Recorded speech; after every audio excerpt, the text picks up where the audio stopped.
Hi there, welcome. This is the Kelly's Astrology podcast, where you can find insight, guidance, and understanding through astrology. I'm Kelly, and I'll be your host.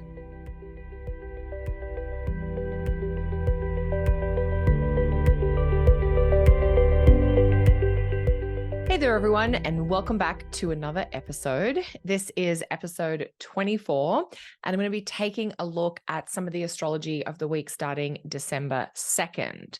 So this week is Venus in Scorpio week. That's how I'm thinking about it. So today's episode is inspired by Venus in Scorpio. Venus moves into Scorpio on December 4th, Monday, December 4th, unless you're in Australia, and that sign change will happen on Tuesday the 5th. So Venus is going to be in Scorpio for most of the month of December, right through until the 29th or 30th. So I wanted to share a little bit about Venus in Scorpio to give you some tips and inspiration for the month ahead. I'm also going to share just a really brief personal experience that I had last month that aligned really beautifully with a monthly profection that I was having. So I want to tell you a little bit about that experience and some of the astrology that aligned with it. If you, like me, are starting to think about 2024 and trying to figure out where to focus your attention and energy in the year ahead, I'd invite you to join my 2024 year ahead planning course. We start on December 5. I'm going to be live teaching 3 classes designed to help you get set for the year ahead. You'll learn the timing tools of profections, including annual and monthly profections. That'll help guide you as to what to focus on as a main theme for the year, but also how to set your intentions month by month. You'll also hear all about the main astrological trends and transits for the year ahead.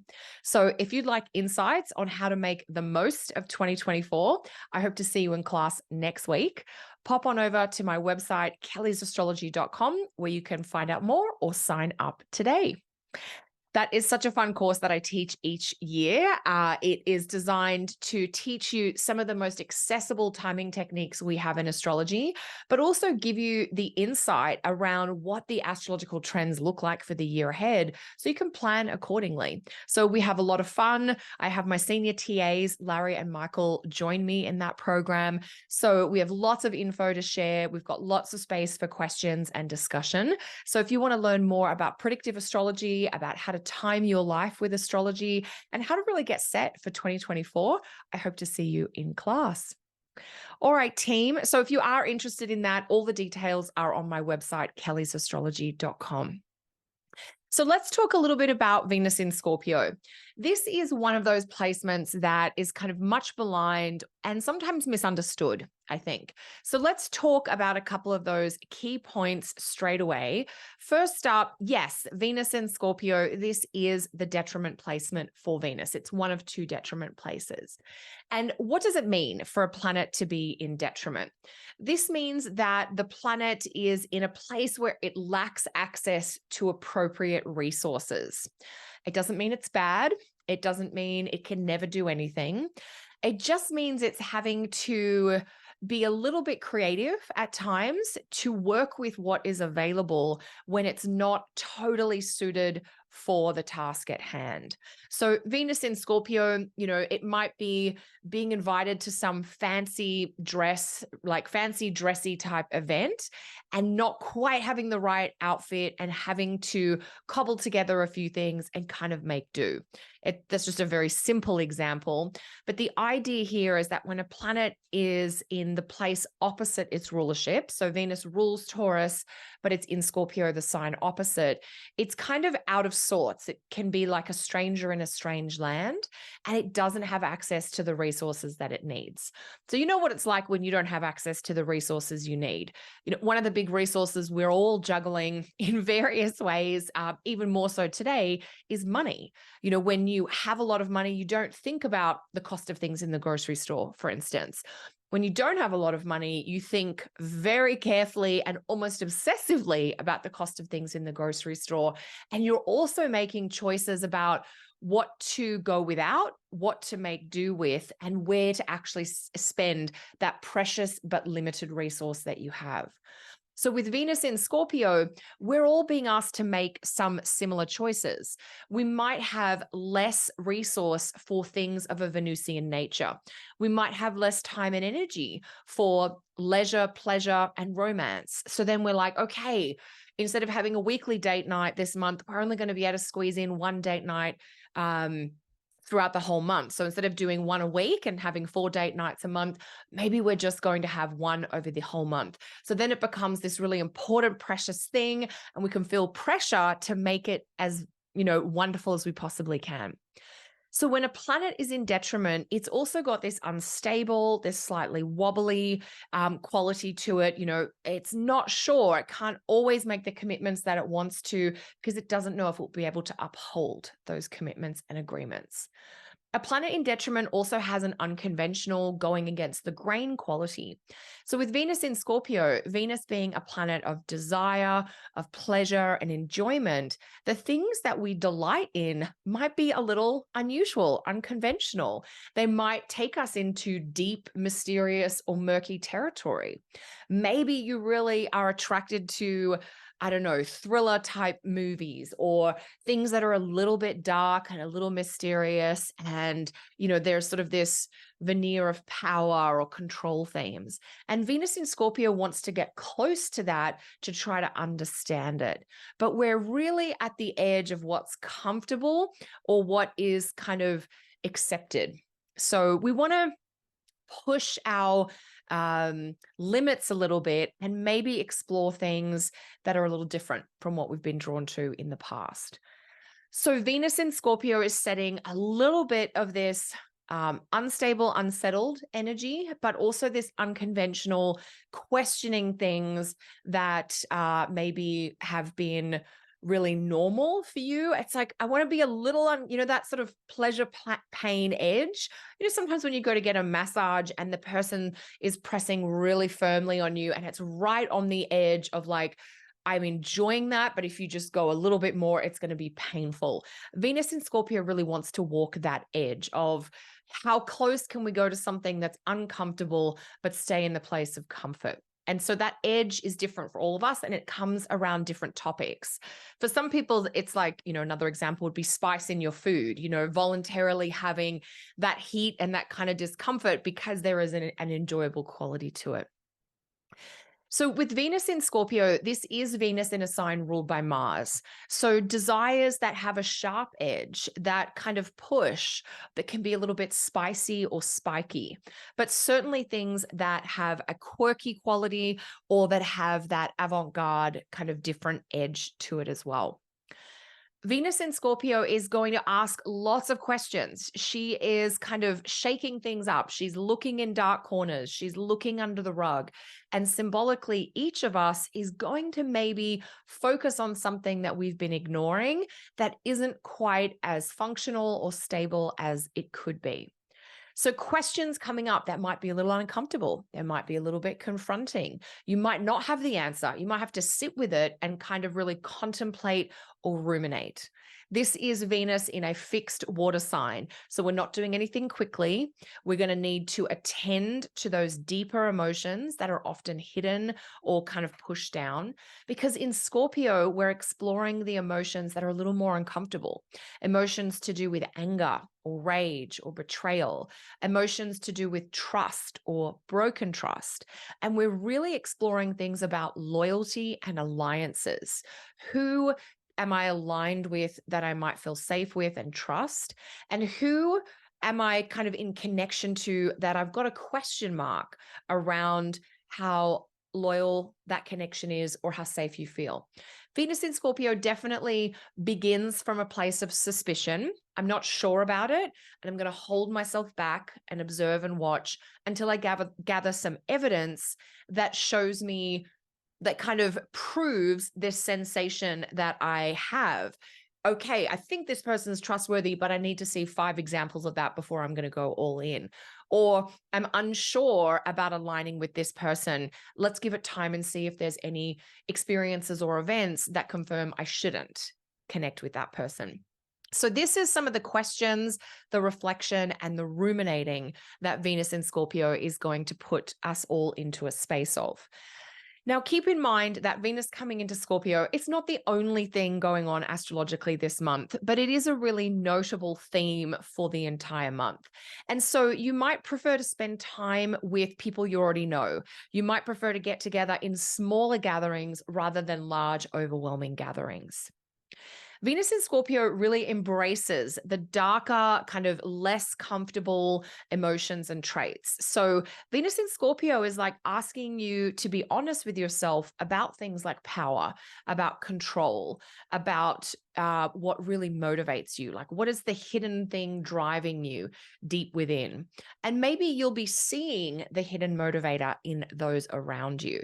Sometimes we think, oh, yeah, we're just, up here and connecting and we've all got this same sort of thing.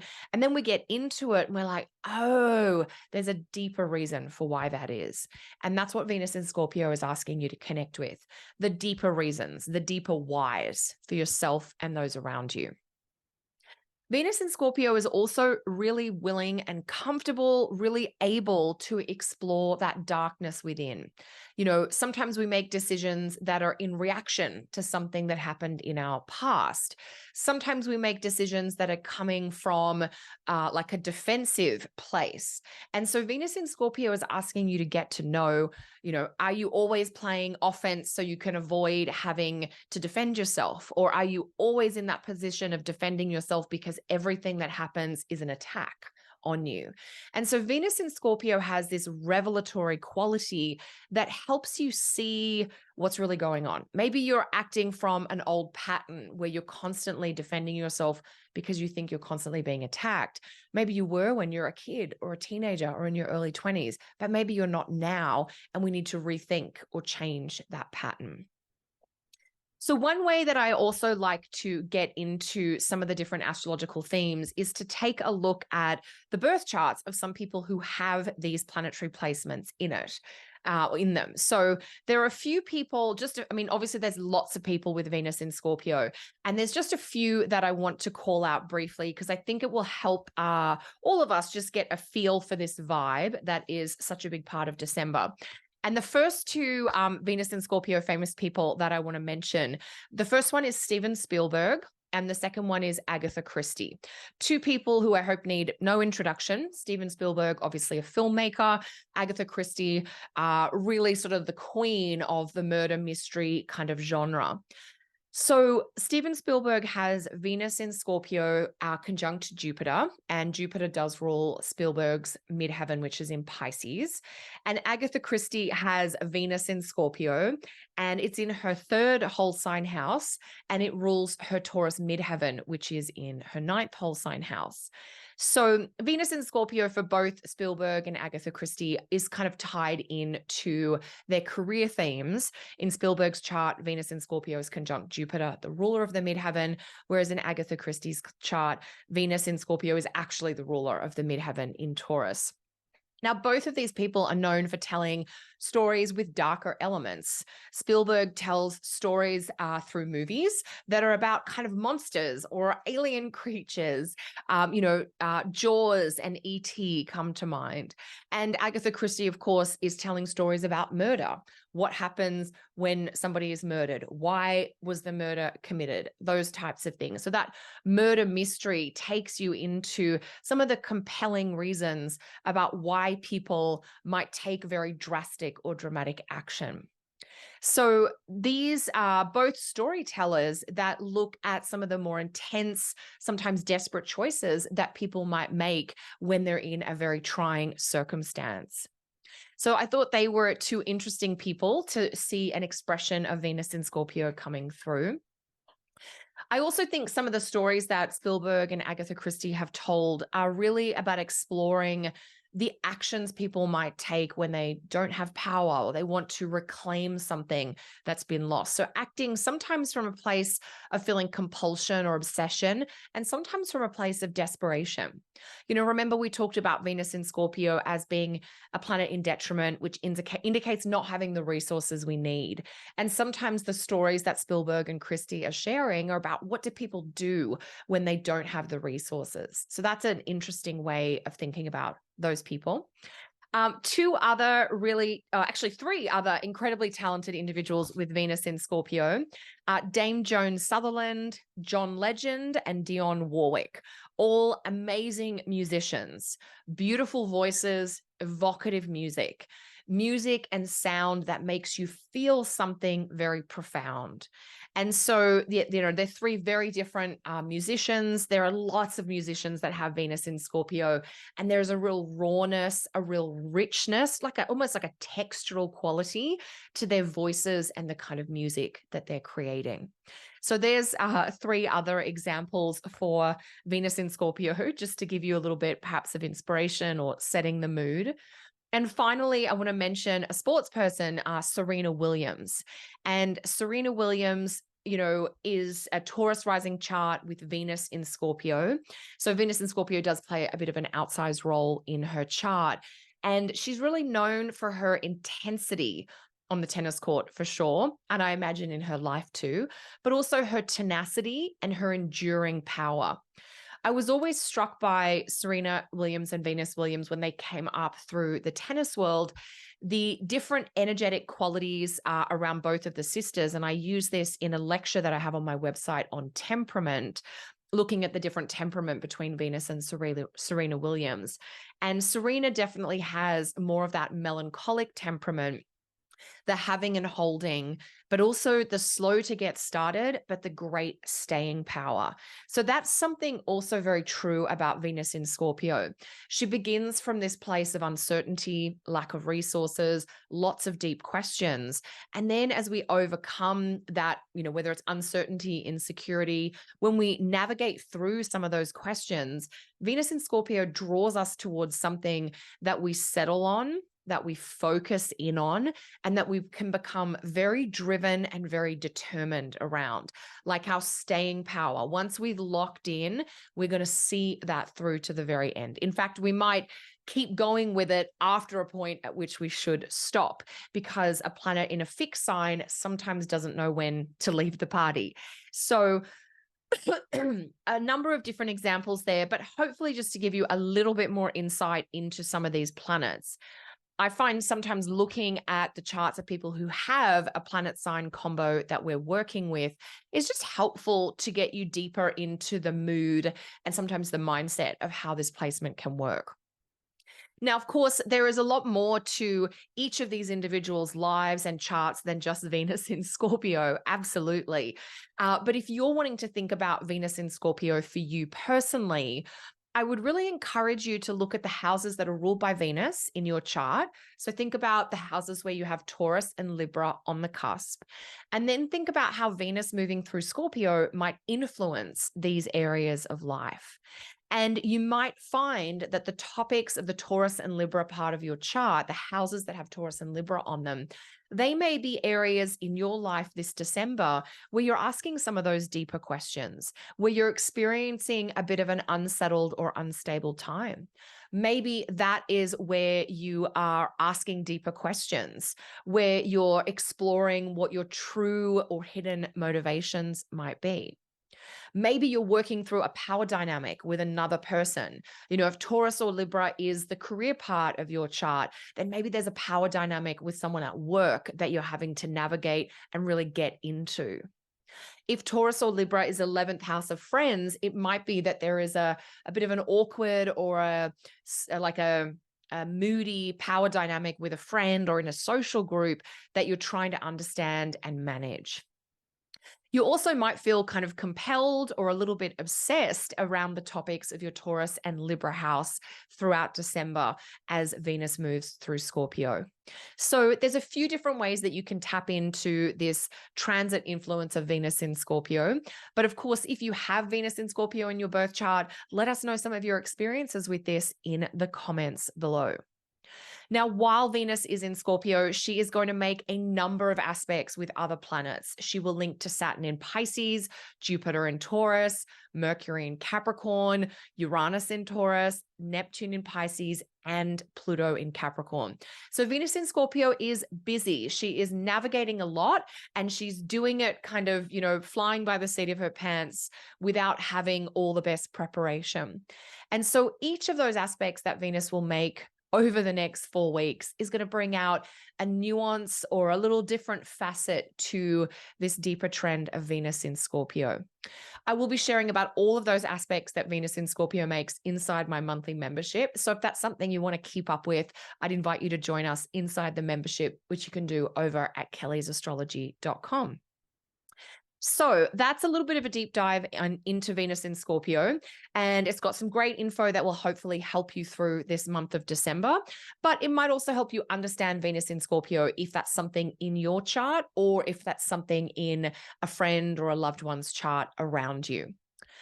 So switching focus now, I wanted to talk a little bit about a personal experience that I had last month. So in November, and partly it wasn't a great personal experience, but it was really interesting from an astrological timing perspective.